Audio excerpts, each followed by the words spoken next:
Thank you for joining me for another quick hits conversation. I'm Dr. Robyn. I'm known as the mental MacGyver. My doctorate is in organizational business psychology with a concentration in sport and performance. I provide luxury level high performance support and coaching to executives, founders, celebrities, and athletes.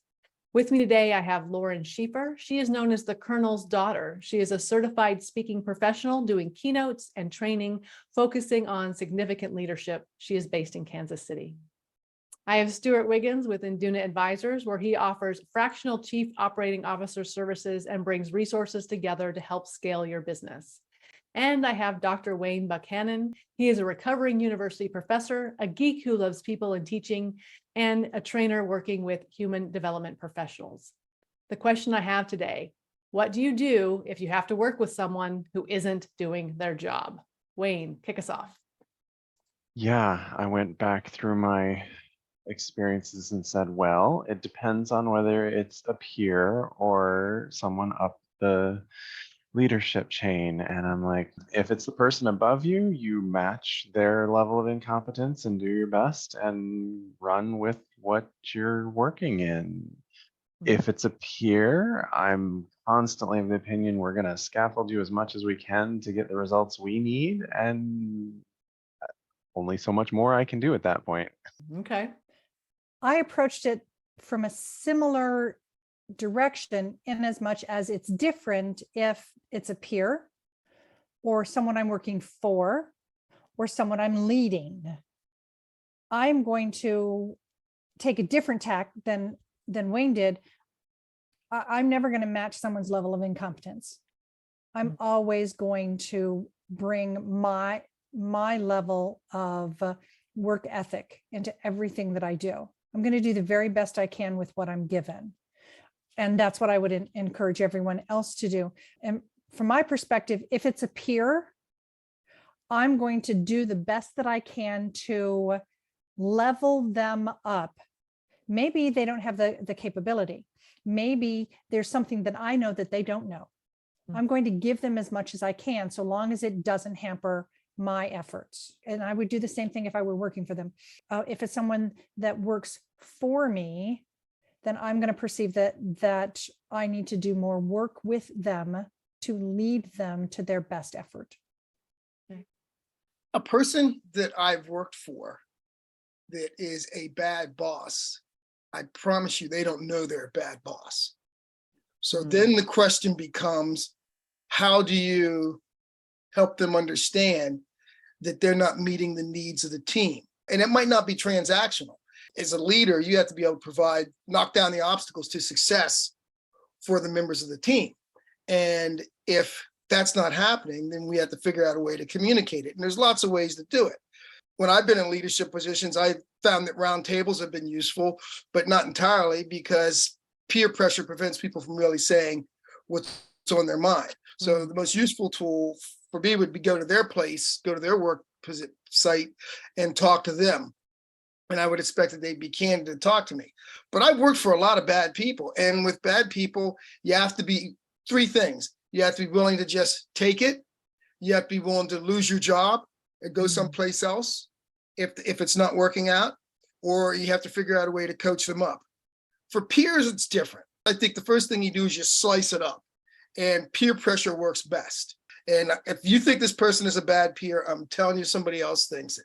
And you get them in a room and you do a gathering to help them understand that they're not meeting the needs. If that doesn't work, then you go to the leader and say, this person is not holding up their end, because you don't want to waste time trying to improve the performance of someone who is unwilling to improve their performance, because then the real project is not getting taken care of. So I guess I have a more direct approach. I don't have a tolerance for poor performers. We'll give you a chance to coach you up. If you don't get yourself coached up, then we're going to find somebody who can do it. I've definitely changed the way I approach this as I've gotten older, in that when I was younger, if somebody wasn't doing their job, I would do as much as I could to take it on, to make sure that the thing got done and the project moved forward. And I would just work harder and trying, to your point, Wayne, cordon them off. Like, don't do anything. Just stay out of the way. If you're not going to be helpful, just don't make it worse. But now I feel like if I'm trying to work with someone who's not doing their job, I'm going to be very vocal about, hey, this is what your responsibility is. This is what you're being paid to do. And I'm not seeing it happen. And you need to decide, are you here to do what you're supposed to do, or are you out? There is no middle ground. Actually, that's why I asked the question. I mean, maybe a person who's underperforming don't know they're underperforming. And that shocks me. I do not know how you can have a job and not do it and not realize you're not doing it. Oh, I've met lots of people.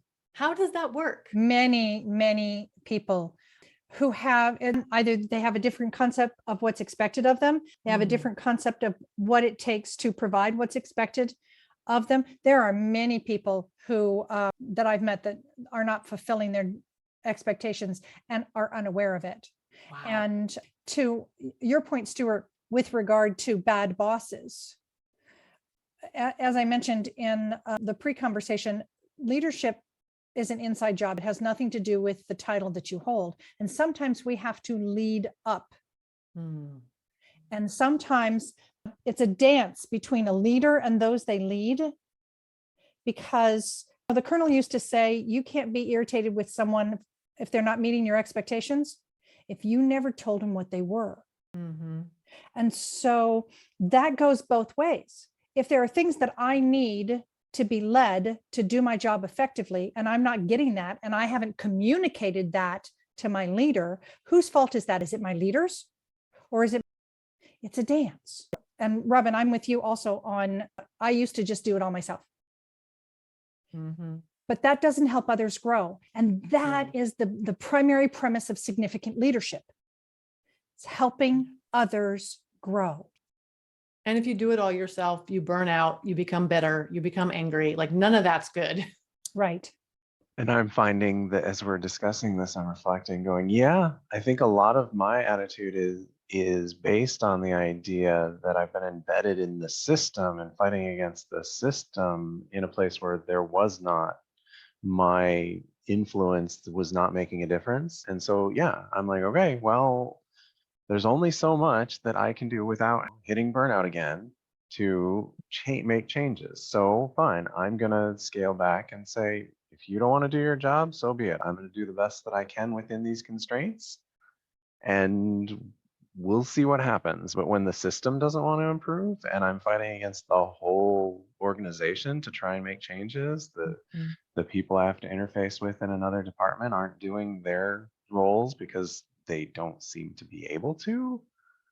I get what I can out of them. I go on to do my thing so that I'm not burning out. We put people in positions based on the job they did last and how successfully they did that.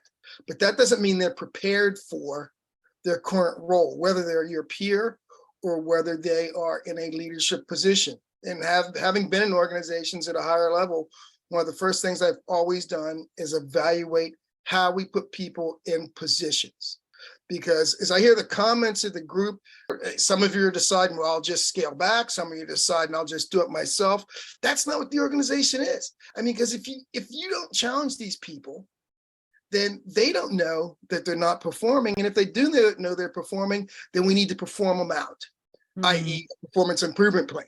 But at the end of the day, the first thing is, does a person really know if they are meeting expectation?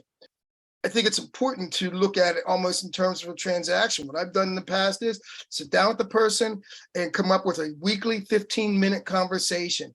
This is what you were supposed to do. What have you done to accomplishment? What are your obstacles? They should be pretty clear at some point, either they're doing it or they're not. If they can't identify the obstacles, then they're not prepared for what they're doing. And then we have to look at some other options. And maybe I'm taking a too direct approach, but if you're in an organization, whether as an entrepreneur or in a corporate organization, you don't have time to spend time coddling and handholding. Yes, you're going to develop somebody and try to make them successful, but when it's not going to work, this organization isn't for everybody. Yeah. And we haven't even touched on, and we don't have time to touch on, people who are actively trying to avoid doing their job. Like, they're there to get paid to do as little as possible. And they know they're doing as little as possible and are trying to skate around the system. And I think that's a great point, Stewart, for you to say, we're going to manage you out because you don't actually want to do this job. So that is our 10 minutes. I'm going to cut us off there. Thank you so much for having this conversation with me. And I look forward to speaking to each of you again very soon.